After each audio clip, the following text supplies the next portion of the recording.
नमस्कार मंडळी, स्वागत आहे तुमचं आमच्या चॅनलमध्ये। आवाज महामुंबईचा, शोध बातमीचा, कौल मनाचा। चला तर मग आमचे चॅनल लाईक करा, शेअर करा आणि सबस्क्राइब करा। धन्यवाद।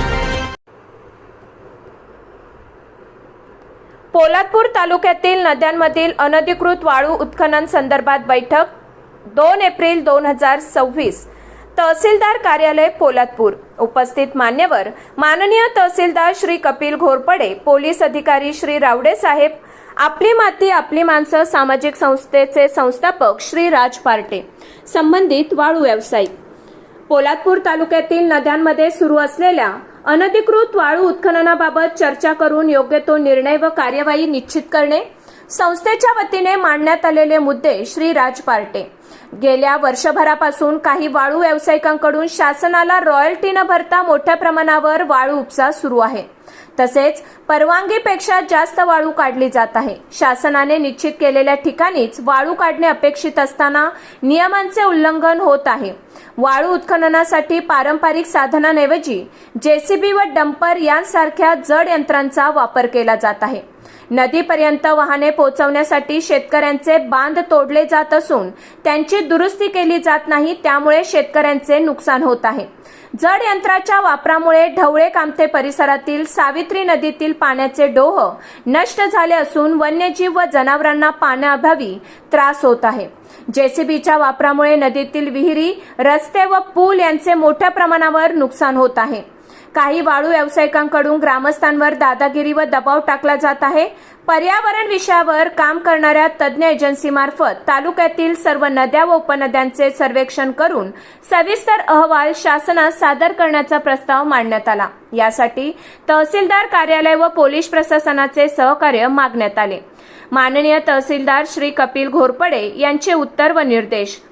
घरकुल योजनेअंतर्गत 5 ब्रास वाळू शासनाच्या परवानगीने मोफत काढता येईल।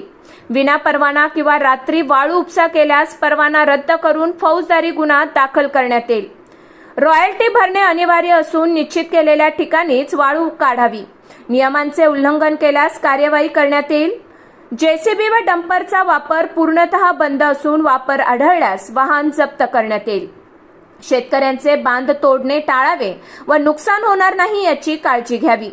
पर्यावरण वाचवा, वनसंपत्ती वाचवा या दृष्टीने सर्व ग्रामपंचायत सरपंचांची बैठक घेऊन जनजागृती करण्यात येईल।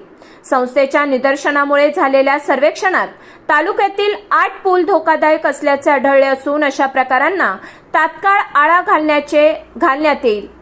ग्रामस्थांवर दबाव किंवा दादागिरी केल्यास संबंधितांवर कायदेशीर कारवाई करण्यात येईल। वाळू उत्खननावर नियंत्रण ठेवण्यासाठी व वाद टाळण्यासाठी संयुक्त समिती स्थापन करण्यात येईल। सदर बैठकीत अनधिकृत वाळू उत्खनन हा गंभीर विषय असून यावर नियंत्रण ठेवण्यासाठी प्रशासन व सामाजिक संस्था एकत्रितपणे काम करतील।